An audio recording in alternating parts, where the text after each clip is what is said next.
Hello, and thank you for joining us. My name is Bradley Butler. I am the Executive Director and Curator at Main Street Arts in Clifton Springs, New York. Tonight's event is a virtual studio tour with Sam Chumley, who is joining us from Sevierville, Tennessee. And this is the first in a series of online events in conjunction with our exhibition, The Cup, the Mug. Sam is included in this year's exhibition, which is an online invitational. And this year's show includes 98 cups by 20 artists from 12 states. And I'm just going to share a few images of Sam's work that's currently in the show while I tell you a little bit about him. So Sam Chumley received his BFA in ceramics from Indiana University Southeast in 2017 and his MFA in ceramics from Ball State University in 2020. Sam focuses on functional ceramics, and he has exhibited across the US and Canada.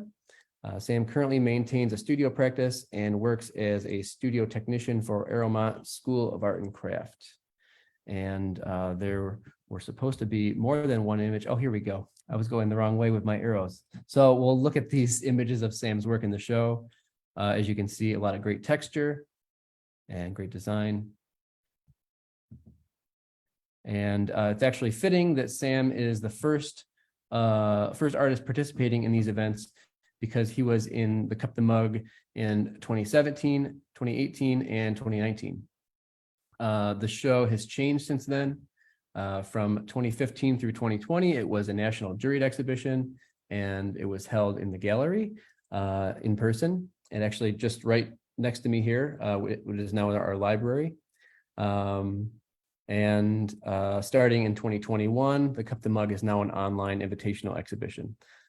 So if you're expecting to come to the gallery and see these cups tomorrow for our opening reception for Small Works, which is on the main floor, you will definitely be disappointed. There's a great library up here in this space, but the cups are online only. So just keep that in mind. But you can see the show from the comfort of your own home. So I think that's a plus. Before we start, before we get into the tour part of the event here, Sam, would you like to tell us a bit about yourself? Yeah, so you kind of covered some of the basics. I got my undergrad in ceramics in 2017 from IUS, and then I got my MFA in 2020 from Ball State. I was a part of the contingent that graduated with a thesis show that no one got to see. And since then, right after that, basically, I moved to East Tennessee. I got a job at Aeromont. I've been here ever since. And so my basic practice, my studio is in a garage, actually. I have a really small studio space here, but it serves its purpose for my work. Aside from my academic career, I have a long time before I started going to art school. I had a little over a decade that I spent working in a tattoo studio. And so that's, I think, probably like the core formative years of my artistic practice and my experience with like being a craftsman. I think a lot of it comes from there. And I think that's what comes through, I think, with a lot of the surface design that I do. That's kind of the style that I think about whenever I'm drawing and sketching. I'm sort of in that brain, like that's kind of where everything comes from. I just happen to put it on pots now instead of on people. And so, but I really think, I really think tattoo culture and ceramic culture has a lot of parallels. And so I think those things are interesting. I'm not necessarily talking about that stuff with my work, but I just kind of see it in my practice. So I'm just trying to bring a little bit of cross influence into bringing two things together that I really like.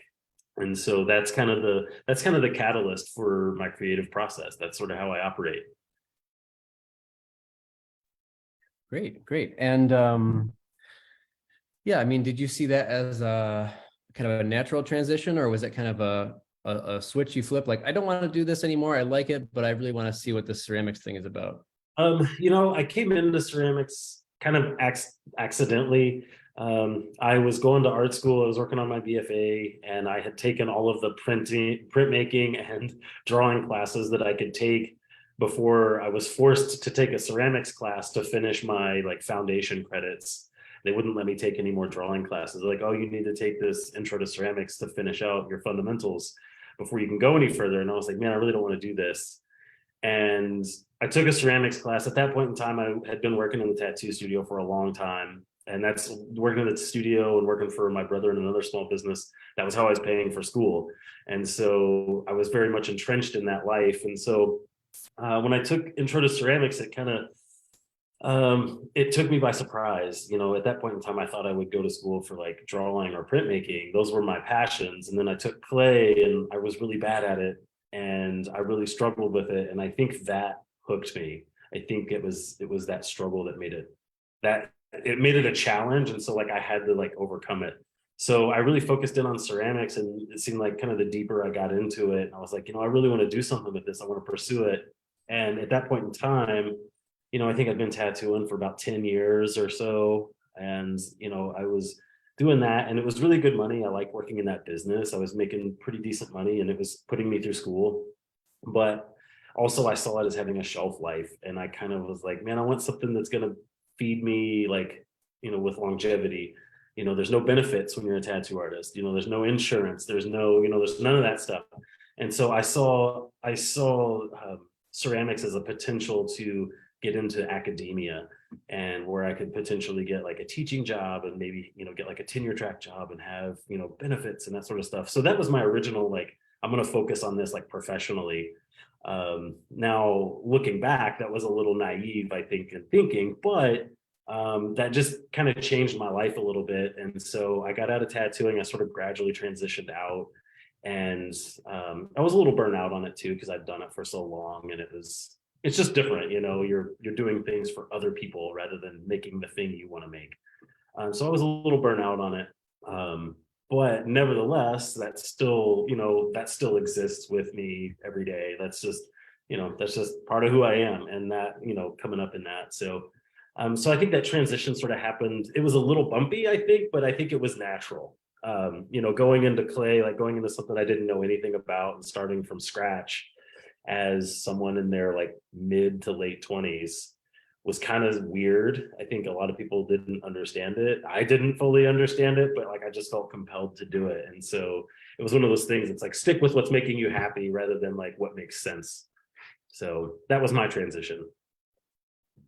Yeah, and I think it's interesting, you know, because I feel like in any creative field, and maybe in any field, but I think in my experience and in yours, you know, the creative field is what we know. But it seems like you kind of you follow a path, and it may not be a straight path, you know, but you find one thing leads to the next, and it's interesting the way that those things happen, and then it's interesting how those things inform what you end up doing, you know, because I think having the experience, you know, in your younger, you know, late teen, early 20 years, that definitely, I think that must kind of feed into, especially the business side of what it is to be a ceramic artist too, which I think is something that you don't necessarily learn anyway in school. So I think to kind of have that already as an experience, and then, you know, learn how to you know, hone the craft and figure out what you want to say through ceramics. I'm sure that was a help. Yeah. Yeah, absolutely. You know, like, you know, I worked in a really small studio. Whenever I was tattooing, I worked with like, you know, just a couple other guys. And, you know, it really did teach me a lot about how to like market yourself and how to like sell yourself and how to like have a sustainable business practice. And, you know, in a very small way, I didn't understand it as that at the time, right? Like I didn't see that. I just saw it as like, I'm doing this thing I enjoy doing and it's making me money. But, you know, luckily I worked for a guy that was really good with his money, and he kind of managed himself very well. And I think he instilled that in me, and how to think about that, you know, from a business perspective was really good. But also, you know, unknowingly, you know, I'm really, after I've gone through like academia and studied, you know, fine craft and that sort of thing in kind of like an academic setting, you know, I look back at it like, you know, like I was getting the education of like a true craftsman as like this like dumb teenager and early 20-year-old kid, not knowing what I was getting, you know. And it's like it's a totally different experience. And I think, you know, I think one of the big things that taught me was just like, you know, show up to work, have a work ethic, show up every day, do something, and say yes to opportunities when they happen. And I think things will work out. I think if you have a work ethic and you have, a personality that can work with people and you can say yes to things and be in a position to say yes, I think things will work out. And it leads you, I never would have thought I would have ended up where I am, but I love where I am and I'm super happy with it. So whatever the path that got me here is good. So I'm always thankful for those things. And that all comes into the work. And it makes me very happy whenever I get to send the work out that I've put myself into. And for instance, in this show, and people are responding to it, people, like the objects that I make enough that they want to bring them into their lives. And, to me, that's like the utmost compliment. So I think being able to do that and having outlets for that is wonderful. Yeah, definitely. Definitely. So you mentioned that your studio is in the garage, right? Sure. And Yeah. so what is first before I think we can probably, start taking a look, but what's it like to have the studio at home? Because I'm sure tattooing that was a different thing that was outside in someone else's studio. And I know a lot of, Right. a lot of people have shared studio spaces or have studio spaces in, public buildings. And so, what is it like for you having the home studio? So the home studio, it's a double-edged sword. This is the first time I've had like a dedicated home studio for clay.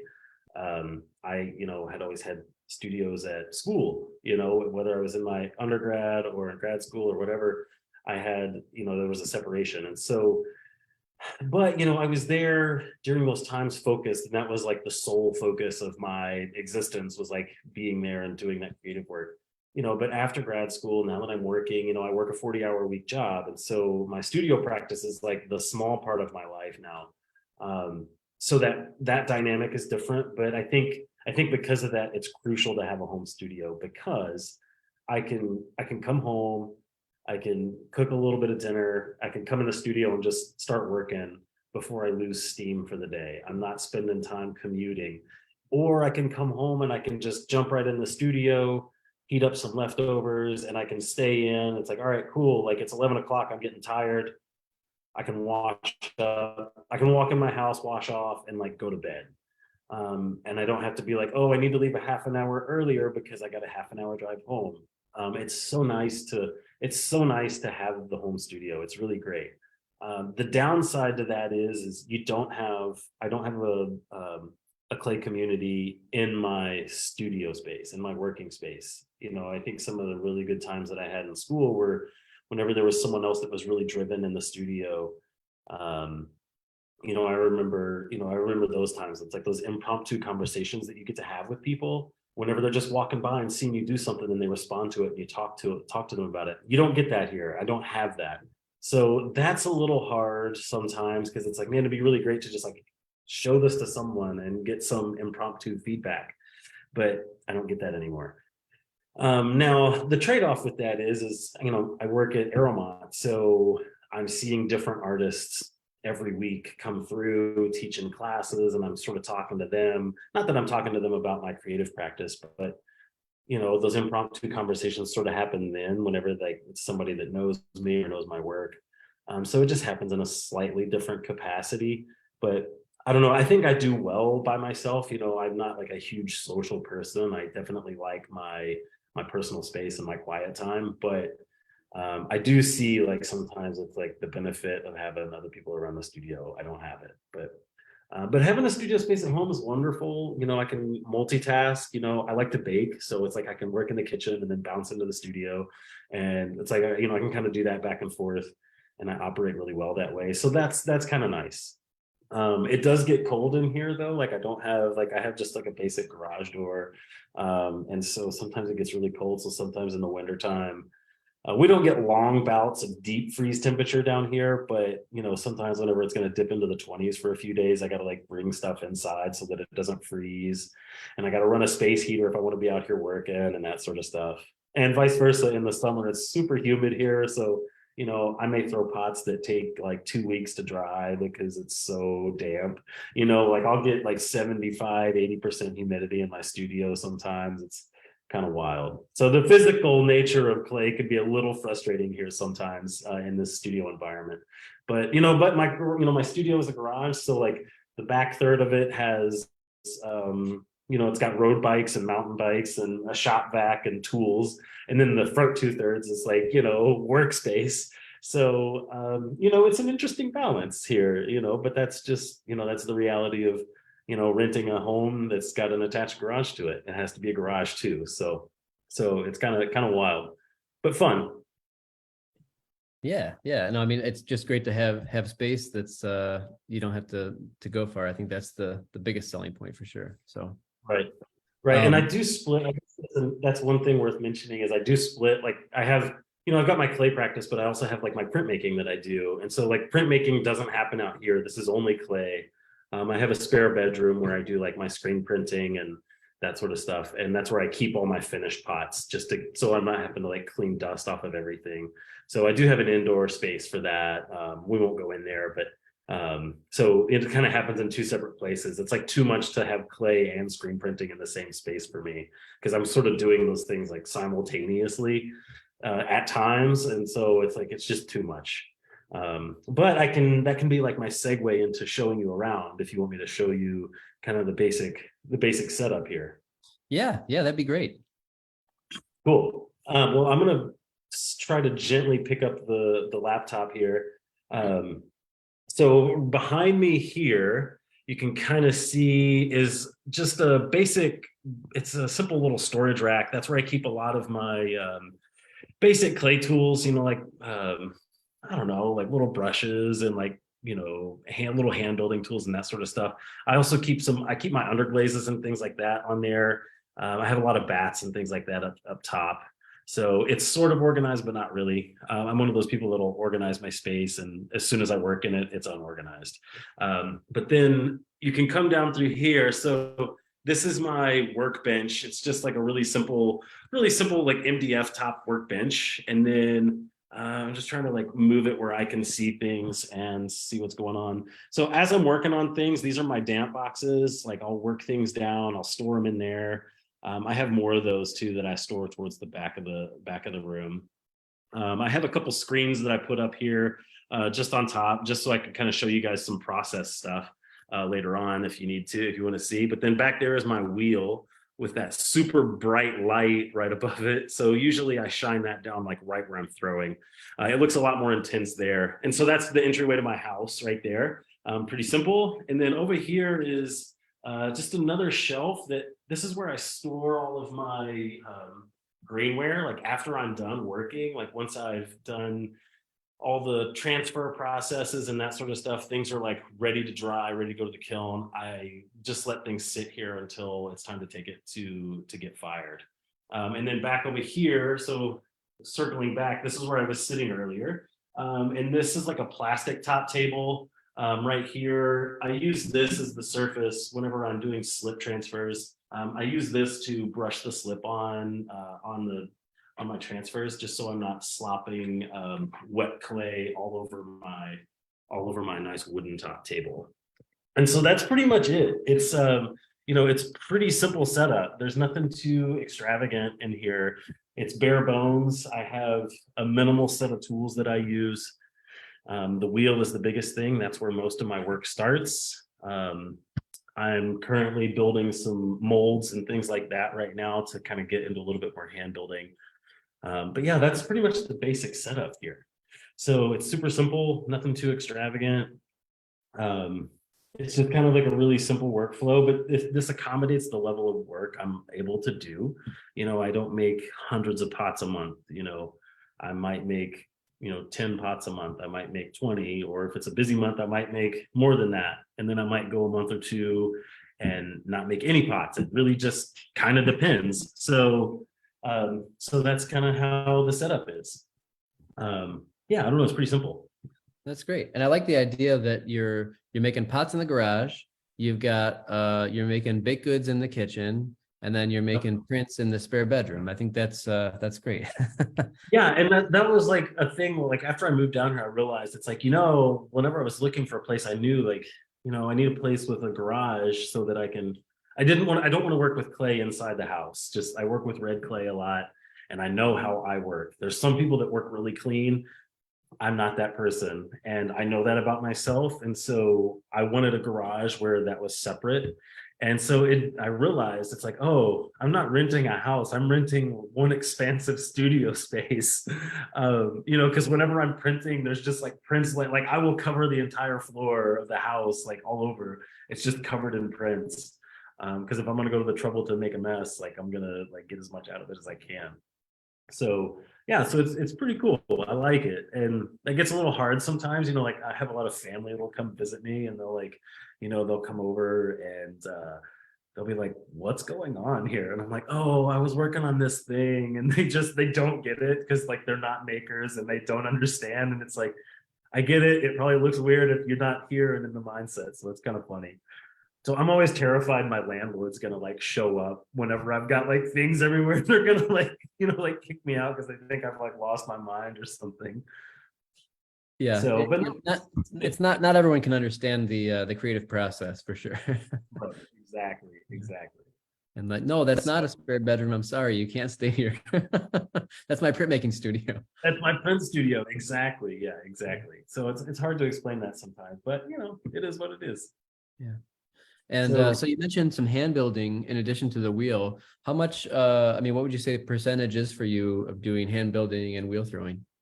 Right now it's very, very low. I don't hand build much. I want to start working towards that. I actually just took a workshop a couple of months ago with Joe Pence.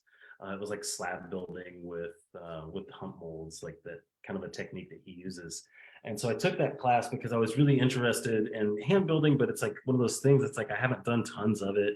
I understand the basics of it, but I don't know. I was just kind of interested in like dipping my toes into it a little bit more. And so I kind of followed some of his methods for making molds and kind of like, all right, how can I kind of do my own thing with this? So I took some time to just make molds. And so I've got, a dozen molds sitting, waiting to go to the kiln. So hopefully once I get those fired, I can start using those to build some stuff. So right now I'd say the percentage is like maybe 1%, but I do more throwing and altering. I think, I do, I'll throw things and I'll modify them sometimes, like my cups and mugs, those are pretty straightforward wheel thrown. And, then they're just getting images put on. But I think throwing and modifying things a little bit, stretching and like, doing a little bit of like altering and things like that. That's where I get really interested in stuff. And it's like, all right, how can I push that a little further? So hopefully I can do a little bit more of that soon. So, yeah. And, we've got cups in the show, obviously the cup, the mug. But what other things are you interested? What other forms are you interested in working with? So, the cups and mugs are sort of like the bread and butter. Like those are the things that people want to buy from me the most. So I make those things the most. I would say cups and mugs are probably 70 to 80% of what I make. But beyond that, I really love plates for some reason. I think it's just because it's a bigger canvas, there's more space. And so every once in a while, I'll just like throw like a big platter just so that I have like a big canvas to work on and just kind of play around. But I think like I'm starting to kind of get this like little tick for like lidded boxes. And so I've got some sketches in my sketchbook about that, some things I'm interested in, as well as like elongated trays. That's kind of the hand building thing, is like maybe doing some like longer things that it doesn't make sense to wheel throw them. And so, and seeing how, because I'm kind of thinking of it like, how do the images like change with the form? And like, what does an elongated form allow me to do that a plate doesn't, or that a cup doesn't? So I think going into more elongated forms that are a little bit bigger, I'm interested in that, like what challenges that presents, but also what like creative choices I can make that will like work well with those things. So looking at longer planar surfaces is kind of like something that I'm very interested in. And so I see that the hand building as like a way to get to that a little bit better. Yeah, cool. Well, because I feel like the cup is like the calling card of a ceramic artist, right? I mean, a functional ceramic artist. And that's right. Definitely like for Sarah and I, we have a a large and growing, cup collection. And that's like, Right. whenever we go to like a craft show or, whatever, a gallery, it's like, oh, what cups can we add to the collection? So Right. that's why we like, not the Yeah. only reason, but that's why we like hosting, this great Right. show. Because you get to pick Right. artists that you appreciate and enjoy, and then see, what artists, what we do is we get recommendations from last year's artists for this year, and then we'll ask you at the end of the show, like, who you would recommend we reach out to. And that's a great way Sure. to learn about new people that we wouldn't get to know. But Absolutely. it's like, you really want to see, well, what else do they do, because the Right. cup is the entry into the rest of the work, I think, for a Right. buyer. And you get this, that's the cool thing about like cups and mugs is like you're still getting to see all the creative choices that I make, but you're seeing it in this very, like, you're seeing it on a small scale, but that my hand is in that, my ideas are in that, the processes, the techniques. The only difference between that and, a large platter or a vase is the scale and a slightly different method of building it. That's the only difference. And so you're getting like everything that a maker puts into their work in a cup and in a mug. And I think that's why they're so accessible to people. They're at a different price point that is more attainable to a lot of people. But also, a lot of people just like the fact that they can use it. And, I guarantee you that I have way more mugs that are being used than I have vases or whiskey flasks or whatever, which is fine. I love that. I love it that I'm interacting with somebody on a daily basis in this like very like foreign sort of way, very like distant sort of way. It's kind of interesting. Yeah, and I think that the more cups that you add to your collection, the more you feel differently about using them, right? I think like when someone's like Right. just buying the first couple of cups, I think once you get to 10 cups in your collection, then you're like, oh, I'm using this Right. every day. I don't have to be worried about it. So Yeah, exactly. It's like, oh, it gets, and the heartbreak gets a little less when you break one, like it's always a bummer when you break a good mug or something, but it gets to be a little, after you break a couple, you're kind of like, oh, it's just another thing. I can get another one.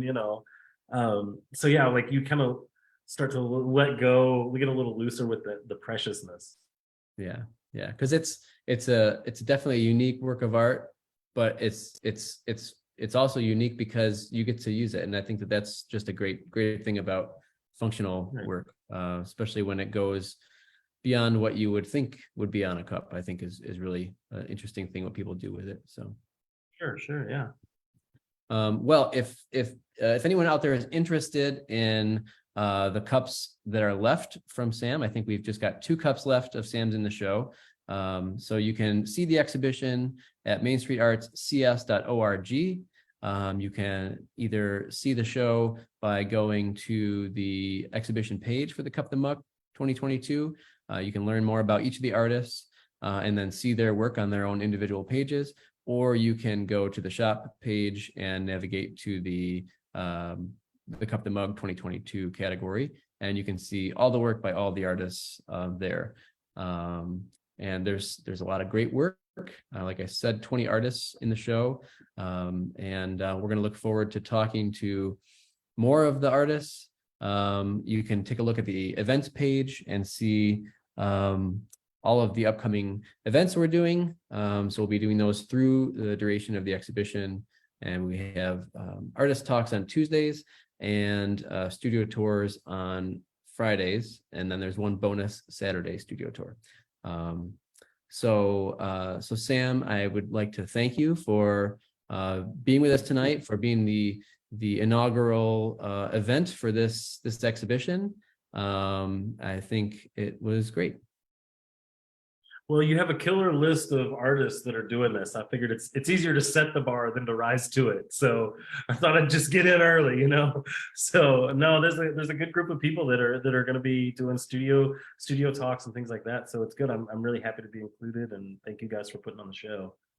Yeah, and again, it's good to see a familiar face. As I said, you were in previous iterations of the Cup the Mug, and I think that this version of the show, doing the invitational, is really interesting because we get to see more than just one piece from the artists. We get to learn a little bit more about each of them too.